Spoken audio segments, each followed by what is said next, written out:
Assalamualaikum warahmatullahi wabarakatuh. Selamat siang semuanya. Perkenalkan, kami dari kelompok 2 di sini akan mempresentasikan hasil dari kelompok kami mengenai pemeriksaan perkara persidangan perdata. Di sini saya Felicia Hidayat sebagai moderator dan anggota kelompok yaitu Hanifah Soleha Tunisa dengan NPM 2312011055, Irma Widya Stuti dengan NPM 2312011050, Sugianto NPM 2312011054, dan Muhammad Yohaib Putra dengan NPM 2312011055. Ya. Baik, yang pertama yaitu mengenai latar belakang dari tugas kami, yaitu pemeriksaan perkara perdata di pengadilan adalah fase krusial yang menjamin kepastian hukum, di mana proses mengedepankan prinsip sederhana, cepat, dan terjangkau. Tantangan utama yang dihadapi mencakup pemenuhan syarat pembuktian yang ketat dan minimnya pemahaman politik dan publik mengenai prosedur hukum. Meskipun sudah diadopsi mengenai litigasi yaitu electronic court, namun masih memerlukan regulasi yang jelas dan kesiapan sumber daya. Demikian pula upaya reformasi melalui gugatan sederhana masih terhambat masalah implementasi di lapangan. Oleh karena itu, kajian mendalam sangat penting untuk mengatasi hambatan pembuktian dan teknologi demi peningkatan kualitas pelayanan dan penegakan hukum yang berkeadilan. Selanjutnya, kami mengusung rumusan masalah. Yang pertama, bagaimana tahapan pemeriksaan perkara perdata di pengadilan perdata, bagaimana pelaksanaan pemeriksaan perkara perdata di pengadilan negeri. Selanjutnya, tujuannya yang pertama untuk menguraikan secara sistematis tahapan-tahapan pemeriksaan perkara perdata dalam persidangan perdata berdasarkan ketentuan hukum yang berlaku. Yang kedua, untuk menganalisis pelaksanaan pemeriksaan perkara perdata di pengadilan negeri dengan fokus penerapan prosedur dan kendala yang dihadapi selama proses persidangan. Selanjutnya yaitu proses pemeriksaan perkara di persidangan. Yang pertama, proses mediasi dalam sidang pengadilan, perstek, jawaban tergugat, gugatan rekonversi, replik dan duplik. Selanjutnya itu intervensi.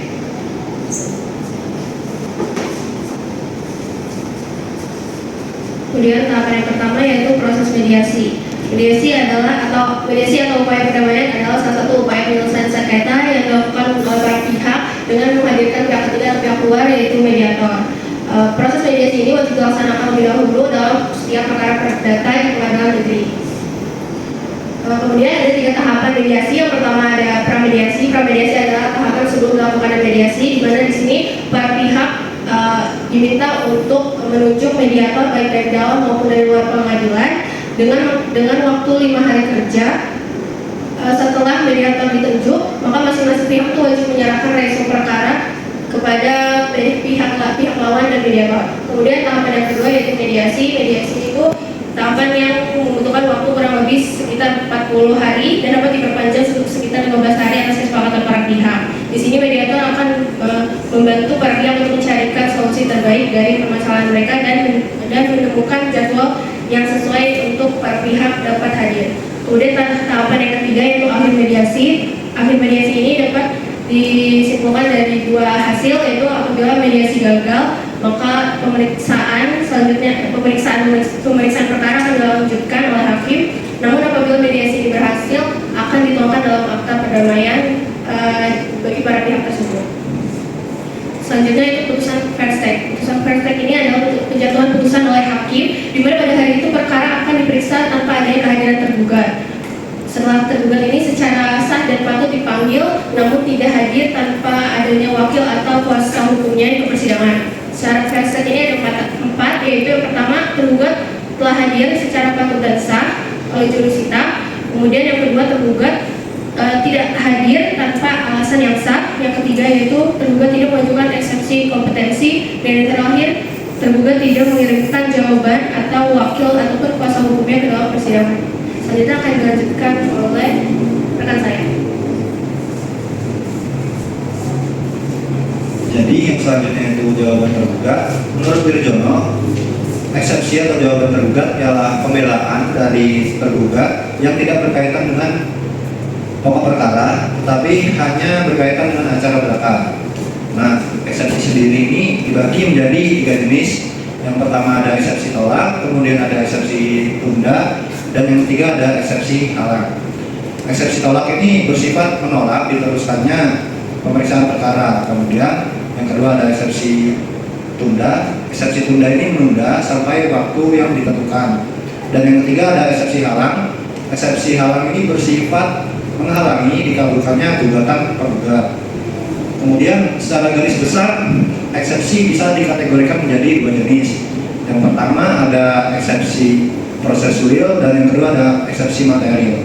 Eksepsi prosesual ini sendiri didasarkan pada hal-hal formalitas maupun prosedural yang menghalangi pengadilan untuk memeriksa pokok perkara. Contohnya itu kayak kewenangan mengadili, kemudian ada surat kuasa tidak sah. Kemudian yang kedua eksepsi material. Eksepsi ini menyangkut substansi yang dapat menghalangi diterimanya gugatan, namun tetap berada di luar pokok perkara. Contohnya itu seperti eksepsi medis pidana. Kemudian yang selanjutnya akan dilanjutkan saya.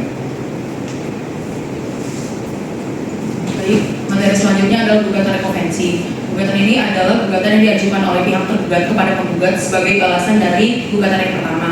Ini bisa diajukan jika si tergugat itu merasa dirugikan dari gugatan itu. Kemudian tujuan dari adanya gugatan rekonvensi ini untuk menegakkan asas sederhana dan juga dapat menghemat waktu serta biaya perkara. Gugatan rekonvensi ini diajukan bersama dengan jawaban baik tertulis maupun lisan dan bisa dilakukan dari tingkat pertama. Jadi kalau misalnya sudah ke tingkat banding atau kasasi itu tidak bisa dilakukan apabila di tingkat pertama tidak dilakukan. Kemudian pada dasarnya ini bisa dilakukan untuk semua jenis gugatan. Namun ada beberapa kasus yang menyebabkan gugatan rekonvensi ini tidak bisa dilakukan. Itu yang pertama, jika penggugat bertindak bukan atas nama pribadi atau dia mewakili seseorang. Contohnya apabila seorang direktur itu melakukan gugatan untuk nama perusahaannya. Nah, apabila pihak B atau perusahaan B yang digugat ini merasa dirugikan, dia hanya bisa menggugat atas nama perusahaan A itu, bukan atas nama direkturnya. Kemudian yang kedua, bila pengadilan negeri yang memeriksa gugatan rekonvensi tidak berwenang memeriksa gugatan rekonvensi atau dalam kata lain apabila salah dalam kewenangan relatifnya. Kemudian yang ketiga dalam perkara yang berhubungan dengan pelaksanaan putusan. Selanjutnya akan dilanjutkan oleh rekan saya. Selanjutnya adalah mengenai replik. Jadi replik ini merupakan jawaban penggugat yang dilakukan setelah proses pengajuan jawaban tergugat di pengadilan negeri. Replik ini dapat diajukan secara tertulis maupun juga dapat diajukan secara lisan. Nah, di dalam replik ini bisa berisi pembenaran terhadap suatu jawaban tergugat atau juga boleh menjadi tambahan keterangan dari si penggugat dengan maksud untuk memperjelas dalil yang diajukan di dalam penggugat di dalam perkaranya. Replik ini sendiri diatur di dalam pasal 142 RV yang dimana biasanya itu di dalam replik ini berisi dalil atau hak tambahan guna untuk menguatkan dalil-dalil gugatan si penggugat. Nah, di dalam penyusunan replik ini biasanya cukup dengan mengikuti poin-poin jawaban dari si pihak tergugat. Selanjutnya adalah duplik. Jadi duplik itu adalah jawaban tergugat terhadap replik yang diajukan oleh penggugat di pengadilan negeri. Nah, replik ini sama seperti replik dapat diajukan secara tertulis maupun juga secara lisan. Di dalam duplik itu sendiri berisi peneguhan jawaban yang berisi penolakan terhadap gugatan si penggugat. Di dalam duplik ini harus memuat dua klausul, yaitu yang pertama adalah klausul yang menyatakan bahwa dalil-dalil yang dikemukakan pada bagian eksepsi itu tidak terpisahkan dari pokok perkaranya. Yang kedua adalah pernyataan yang menolak dalil-dalil penggugat secara keseluruhan, kecuali memang ada dalil yang diakui oleh pihak tergugat tersebut. Kemudian dalil-dalil dalam replik itu harus dibuktikan satu demi satu, dibantah atau ditolak atau mungkin juga diakui oleh si tergugat. Selanjutnya akan diajukan. Materi terakhir adalah intervensi. Dalam perkara yang sedang berlangsung, ada kalanya ada pihak yang merasa dirugikan atau ingin menggabungkan diri dalam suatu perkara tersebut. Nah, ini itu disebut dengan intervensi atau nama lain adalah intervenan. Intervensi sendiri adalah maksudnya pihak ketiga dalam perkara yang sedang berlangsung. Mereka itu melibatkan dirinya karena ada kepentingan di dalam perkara tersebut.